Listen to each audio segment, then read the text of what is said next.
Assalamu alaikum wa rahmatullahi wa barakatuh. This is a series where we will talk about some of the fiqh rulings pertaining what is known as Udhiyah.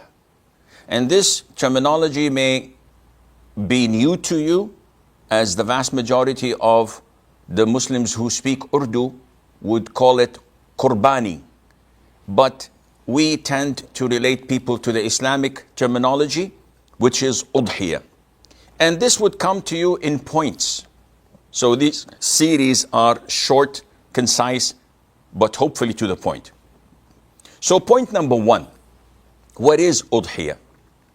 Udhiyah is a sacrifice that the Muslims slaughter during the days of Eid al-Adha, which coincides with the 10th, 11th, 12th, and 13th of the last month in the Hijri year, known as Dhul Hijjah.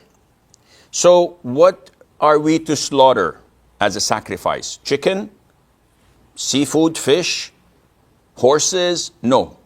It is limited only to grazing livestock. So you can slaughter and sacrifice camels, you can slaughter and sacrifice cows, sheep, and goats. And you do this with the intention to get closer to Allah Azza wa Jal. And it is called Udhiyah, as some scholars say, because it is slaughtered at the time of Duha, which is after the prayer of Eid, and we will get to talk about that, insha'Allah Azza wa Jal. What is best when it comes to selecting and choosing my sacrifice? Well, scholars say the best of sacrifice is the healthiest, the fattest, the one that has more meat than the others, the one that looks nice.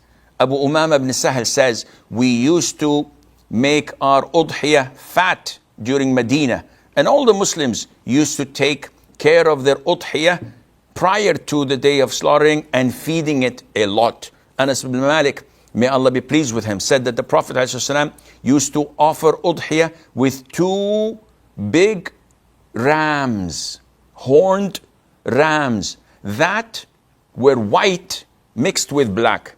In other narrations, that this ram is white, walking in black, looking in black, meaning that his eyes were, the area around his eyes were black, his hoofs and legs were black, but the whole thing was white. So this means that the Prophet ﷺ used to take and select the best possible sacrifice to Allah Azza wa Jal. Not like what we do when we check online and see where we can send money to countries, to refugee camps, to poor Muslim areas. What is the least to be paid? This is totally wrong and an indication of the reward that you will be getting on the Day of Judgment. Select the best, the most expensive, so that you are sacrificing something to this for the sake of Allah, and you anticipate the reward as well. Many people ask, with the lockdown, we won't be able to offer the sacrifice. So can we give the money to the poor directly? The answer is no. This is a ritual. You cannot substitute it with something else. During the lockdown for the past 4 or 5 months, people did not stop eating meat, which means that they kept on slaughtering and consuming meat, business as usual. Why is it on the day of Eid that shaitan is making us think that we won't be able to sacrifice, hence we won't be able to distribute the meat? No, we will, insha'Allah, be able to do that. And whenever there is a will, there is a way. So, it does not suffice to give the poor the amount of this sacrifice. Sa'id ibn al-Musayyib, may Allah have mercy on his soul, one of the great tabi'een, he said, for me to give sacrifice with a sheep on the Eid of Adha is more beloved to me than to give 100 dirham as charity. So what counts is what Allah tells you to do, not what you feel is better for you to do. I could have a horse that costs $10,000, way more expensive than any sheep or ram. So if I slaughter it on the day of Hajj, on the day of Eid, for the sake of Allah, would it suffice? The answer is no. Because Allah told you to sacrifice only from the categories He told us to do so. So a horse doesn't do the job. If you slaughter something that is so expensive, but it is not a camel, cow, sheep, or goat, it doesn't do the job either. Part of the good deeds that we can offer in these beautiful 10 days of the beginning of the month of the Hijjah, what is related to Udhiyah. What is that? Sometimes I have wealth that Allah has blessed me with. So instead, I can buy an Udhiyah and give it to the poor so that they offer the slaughtering for themselves, and I would make them happy for that. Or give them the money that would enable them to buy their own sacrifice and offer their Udhiyah. And Uqba ibn Amir, may Allah be pleased with him, said that the Prophet ﷺ used to divide Udhiyah between his companions, meaning that he would give them rams and cows and camels so that they would offer that as if it's from their own money.